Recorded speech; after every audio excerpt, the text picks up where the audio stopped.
Hi friends, ఇది మా తోటలో బావి. దీని పక్కన గట్టు మీద కనిపించేది రేగుపళ్ళు చెట్టు. టేస్ట్ అయితే చాలా బాగుంటాయి. తర్వాత వీటి మీద పక్షులు గూళ్ళు పెట్టుకున్నాయి. మేము విలేజ్లో ఉండం కదా, అందుకే చాలామంది చిన్నపిల్లలు వచ్చి కాయలు తెంపుకొని వెళ్ళిపోతూ ఉంటారు. ఇంకా కనిపించే 1-2 కాయల కోసం చెట్టు ఎక్కించి కోయించడం ఎందుకని చెప్పి కింద ఏమైనా కాయలు ఉన్నాయేమో అని చెప్పి వెతుక్కుంటున్నాము. ఈ కాయలు అయితే ఎండిపోయినా సరే టేస్ట్గానే అనిపిస్తాయి. అందుకే కనీసం అవన్నా దొరుకుతాయేమో అని చెప్పి చూస్తున్నాము. చూసారా, ఈ రేగిపండు చెట్టుకి ఎన్ని పక్షి గూళ్ళు అయితే వేలాడుతున్నాయో. బర్డ్స్ చాలా తెలివిగా ఉంటాయి. ఈ చెట్టు ఇంత పెద్దది ఉన్నప్పటికీ బావి ఏ సైడ్లో అయితే ఉందో ఆ వైపు కొమ్మలైతే వచ్చినాయి కదా, అక్కడ మాత్రమే గూడు పెట్టుకున్నాయి. వేరే వాళ్ళు వచ్చి వాళ్ళ గూడిని పాడు చేసేస్తాయేమో అని చెప్పి వాటర్ ఏ సైడ్లో అయితే ఉందో ఆ సైడ్లో వాటిని గూడిని నిర్మించుకున్నాయి. నాకు మామిడి తోటలో పడిపోయిన ఒక గూడు అయితే దొరికింది, మీకు చూపిస్తాను చూడండి ఎంత ప్లాన్గా కట్టుకున్నాయో. ఈ పైన కనిపిస్తుంది కదా హోల్, ఇది ఫేక్ గూడు.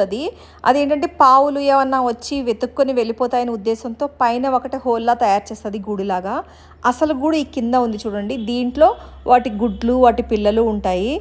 ఈ పిట్టలు ఈ బర్డ్స్ అంత ప్లాన్గా కట్టుకుంటాయి.